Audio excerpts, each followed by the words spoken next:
Welcome back ஃபோக்ஸ். இந்த படத்தோட கதை என்ன அப்படின்னா, நோவா அப்படிங்கிற இந்த மூவியோட ஹீரோ வந்து ஏவரி அப்படிங்கிற ஒரு பொண்ணை ஒரு ஹாலோவின் பார்ட்டியில வந்து மீட் பண்றான். அந்த பொண்ணை அவன் பார்த்த உடனே அவனுக்கு வந்து ரொம்பவே பிடிச்சி போயிடுது. இதனால அந்த பொண்ணுகிட்ட கான்வர்சேஷனை டெவலப் பண்ணலாம் அப்படின்னு அந்த பொண்ணுகிட்ட போய் பேச ஆரம்பிக்கிறான். அந்த பொண்ணும் பதிலுக்கு பேச ஆரம்பிக்கிறா. ரெண்டு பேருக்குமே அந்த நைட் அப்படிங்கிறது ரொம்பவே நல்லா போகுது. ரெண்டு பேரும் ரொம்ப ஜாலியாவே டைமை வந்து ஸ்பெண்ட் பண்றாங்க. இதுக்கப்புறம் அப்படியே கட் பண்ணி 3 இயர்ஸ்க்கு அப்புறம் பிரசன்ட்ல வந்தோம் அப்படின்னா, அந்த ஏவரி அப்படிங்கிற இந்த மூவியோட ஹீரோயினுக்கு வந்து ஈத்தன் அப்படிங்கிற வேற ஒரு பையன் என்கேஜ்மெண்ட் நடக்குது. அந்த என்கேஜ்மெண்ட்ல வந்து நோவா ரொம்பவே ஃபீல் பண்றான். அவனுக்கு மட்டும் எப்படியாவது இன்னொரு சான்ஸ் கிடைச்சது அப்படின்னா கண்டிப்பா அந்த பொண்ணை வந்து இம்ப்ரெஸ் பண்ணிடுவேன் அப்படின்னு. அதே மாதிரி அவனுக்கு அவனோட லைஃப்ல 3 இயர்ஸ்க்கு பின்னாடி போய், அதாவது அந்த பொண்ணை மீட் பண்ற அந்த நைட்டுக்கு போய் அவனோட லைஃபை சேஞ்ச் பண்றதுக்கான ஒரு வாய்ப்புமே கிடைக்குது. அதாவது இந்த நோவா எக்ஸாக்டா 3 இயர்ஸ்க்கு முன்னாடி அந்த பொண்ணை மீட் பண்ண அந்த டேவுக்கு வந்து கரெக்டா டைம் டிராவல் பண்ணி போறான். இதுக்கப்புறம் அந்த பொண்ணை வந்து இவன் கரெக்ட் பண்ணானா இல்லையா, அந்த பொண்ணை கரெக்ட் பண்றதுக்கு என்னெல்லாம் பண்றான், எதனால அந்த பொண்ணை வந்து இவனால கரெக்ட் பண்ண முடியல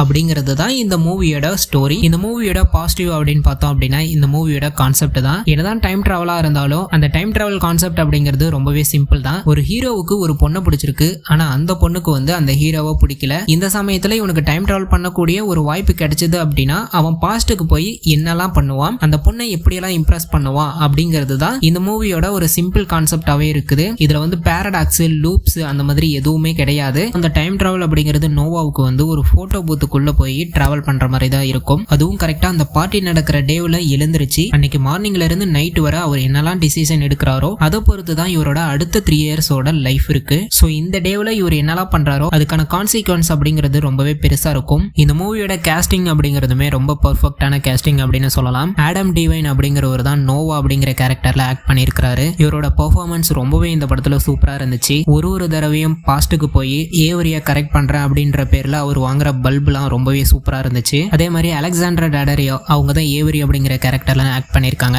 அலெக்சாண்டர் டாடரியோவை பத்தி உங்களுக்கு சொல்லவே தேவையில்லை. அவங்களோட மூவிஸ் நிறைய நீங்க பார்த்திருப்பீங்க. நிறைய பேரோட கிரஷாவுமே இருக்கிறாங்க அவங்க. இவங்களோட மூவிஸ் அப்படின்னு பாத்தீங்க அப்படின்னா டெக்சாஸ் செயின்சா எனக்கு ரொம்ப பிடிக்கும். இதை தாண்டி ஏத்தன் அப்படிங்கிற கேரக்டர்ல பிளே பண்ண ராபி ஆமல், இவரையுமே நீங்க நிறைய மூவிஸ் அண்ட் டிவி சீரிஸ் எல்லாம் பார்த்திருப்பீங்க. அதுக்கப்புறம் கேரி அப்படிங்கிற கேரக்டர்ல பிளே பண்ண ஷெல்லி அப்படிங்கிறவங்களுமே அவங்களோட பெர்ஃபார்மன்ஸை ரொம்பவே சூப்பரா கொடுத்திருந்தாங்க. இவங்க வந்து அலெக்சாண்டர் டாடரியோவுக்கு, அதாவது ஏவரிக்கு வந்து ஃப்ரெண்டா ஆக்ட் பண்ணியிருப்பாங்க. இந்த மூவியோட செட் டிசைன் அப்படிங்கிறதுமே ரொம்ப நல்லா இருந்துச்சு. ஆரம்பத்தில் அந்த என்கேஜ்மெண்ட் நடக்கிற அந்த ஒரு சீனா இருக்கட்டும், அந்த பார்ல ஒரு முறையும் நோவா வந்து ஏவரியை மீட் பண்ற அந்த ஒரு இடமா இருக்கட்டும், இது எல்லாத்தையுமே ரொம்ப ப்ராப்பரா பண்ணியிருந்தாங்க. அதே மாதிரி சினிமாட்டோகிராஃபியுமே இந்த படத்துல வந்து ரொம்பவே சூப்பரா இருந்துச்சு. ஸ்கிரீன் பிளேவுமே ரொம்ப போர் அடிக்காம கரெக்டா கொண்டு போயிருந்தாங்க. எந்த ஒரு இடத்துலயுமே லேக் அப்படிங்கிறது நமக்கு ஃபீல் ஆகல. பட் ஆனா அந்த ப்ரிடிக்ட் பண்ற மாதிரி ஒரு சில இடங்கள்லாம் இருக்கு, அதை மட்டும் கொஞ்சம் கரெக்டா பண்ணியிருந்திருக்கலாம். அடுத்து நெகட்டிவ் சைடு வந்தோம் அப்படின்னா, முன்னாடியே சொன்ன மாதிரி இது ஒரு சிம்பிள் ஸ்டோரி தான். இதுல வந்து பேரடாக்ஸ், டைம் லூப் அப்படின்னு காம்ப்ளெக்ஸா எதுவுமே இல்ல. அதுவே வந்து எனக்கு ஒரு நெகட்டிவ் அப்படிங்கிற மாதிரி தான் தோணுச்சு. மேபி எனக்கு அப்படி தோணலாம். அதே மாதிரி அடுத்து இதுதான் நடக்க போகுது அப்படிங்கிற மாதிரி நம்மளால ஈஸியா ப்ரிடிக்ட் பண்ண முடியுது.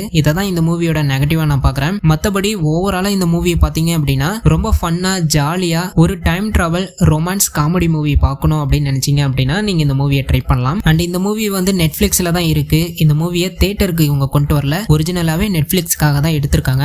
அதனால அந்த குவாலிட்டி அப்படிங்கிறது நெட்ஃபிளிக்ஸோட குவாலிட்டி எப்படி இருக்குமோ அந்த குவாலிட்டி தான். சோ நீங்க வந்து ஆல்ரெடி இந்த When We First Meet அப்படிங்கிற இந்த மூவியை பார்த்துருந்தீங்க அப்படின்னா இந்த மூவி உங்களுக்கு பிடிச்சிருந்துச்சா இல்லையா அப்படிங்கறத கமெண்ட் பாக்ஸ்ல கமெண்ட் பண்ணுங்க. அப்படி இல்ல நான் இன்னும் ஆல்ரெடி பார்க்கல அப்படின்னா கண்டிப்பா இந்த மூவியை ஒன் டைம் ட்ரை பண்ணி பாருங்க. அதே மாதிரி நீங்க ஏதாவது இந்த மாதிரி மூவிஸை பார்த்துருந்தீங்க அப்படின்னா எனக்கு சஜஸ்ட் பண்ணுங்க, நானுமே அந்த மூவியை பார்க்கறேன். அதே மாதிரி அடுத்து இதே மாதிரி வேற எந்த மூவியோட ரிவ்யூ வேணும்னாலுமே கமெண்ட்ல கேளுங்க, அந்த மூவியோட ரிவ்யூமே நான் போடுறேன். ஓகே, நெக்ஸ்ட் வீடியோல பார்க்கலாம்.